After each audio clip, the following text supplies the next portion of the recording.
ಎಲ್ಲರಿಗೂ ನಮಸ್ಕಾರ.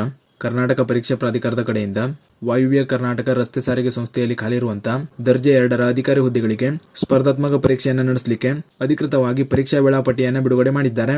ನೀವು ಸ್ಕ್ರೀನ್ ಮೇಲೆ ಕಾಣ್ತಾ ಇರೋ ಹಾಗೆ ವಾಯುವ್ಯ ಕರ್ನಾಟಕ ರಸ್ತೆ ಸಾರಿಗೆ ಸಂಸ್ಥೆಯಲ್ಲಿ ಖಾಲಿರುವಂತಹ ಹುದ್ದೆಗಳಿಗೆ ಅರ್ಜಿ ಸಲ್ಲಿಸಿರುವಂತಹ ಅಭ್ಯರ್ಥಿಗಳು ಈ ವೇಳಾಪಟ್ಟಿಯನ್ನ ಕೆಇಎ ಅಧಿಕೃತ ವೆಬ್ಸೈಟ್ ನಿಂದ ಡೌನ್ಲೋಡ್ ಮಾಡಿ ನೋಡ್ಕೊಳ್ಬಹುದು. ಮೊದಲಿಗೆ ಈ ವೇಳಾಪಟ್ಟಿಯಲ್ಲಿ ತಿಳಿಸಿರುವಂತಹ ಮಾಹಿತಿಯನ್ನು ನೋಡೋದಾದ್ರೆ, ಈ ವೇಳಾಪಟ್ಟಿಯಲ್ಲಿ ನೀಡಿರುವಂತಹ ಈ ಎಲ್ಲಾ ಹುದ್ದೆಗಳಿಗೆ ದಿನಾಂಕ 9/4/2026ರಂದು ಸ್ಪರ್ಧಾತ್ಮಕ ಪರೀಕ್ಷೆಯನ್ನು ನಡೆಸಲಾಗುತ್ತದೆ ಅಂತ ತಿಳಿಸಲಾಗಿದೆ. ದಿನಾಂಕ 9/4/2026ರ ಬೆಳಿಗ್ಗೆ 10:30ರಿಂದ 12:30ರವರೆಗೆ ಪತ್ರಿಕೆ 1ರ ಪರೀಕ್ಷೆಯನ್ನು ನಡೆಸಲಾಗುತ್ತದೆ.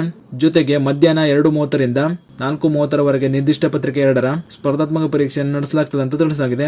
ಆದ್ದರಿಂದ ಈ ಎಲ್ಲಾ ಹುದ್ದೆಗಳಿಗೆ ಅರ್ಜಿ ಸಲ್ಲಿಸಿರುವಂತಹ ಅಭ್ಯರ್ಥಿಗಳು ನಿಮ್ಮ ಈ ಪರೀಕ್ಷೆಗಾಗಿ ತಯಾರಿಯನ್ನು ಮಾಡಿಕೊಳ್ಳಿ. ಹಾಗೂ ಈ ಮಾಹಿತಿಯನ್ನು ಅರ್ಜಿ ಸಲ್ಲಿಸಿರುವಂತಹ ನಿಮ್ಮ ಸ್ನೇಹಿತರಿಗೂ ಶೇರ್ ಮಾಡಿ, ಅವರು ಕೂಡ ತಿಳಿಸಿ. ಜೊತೆಗೆ ಇದೇ ರೀತಿ ಮುಂಬರುವಂತಹ ಮಾಹಿತಿಗಳಿಗಾಗಿ ಚಾನಲ್ನ ಸಬ್ಸ್ಕ್ರೈಬ್ ಮಾಡಿ ಅಂತ ಹೇಳ್ತಾ ಈ ವಿಡಿಯೋನ ಇಲ್ಲಿಗೆ ಮುಗಿಸ್ತಾ ಇದ್ದೀನಿ. ಧನ್ಯವಾದಗಳು.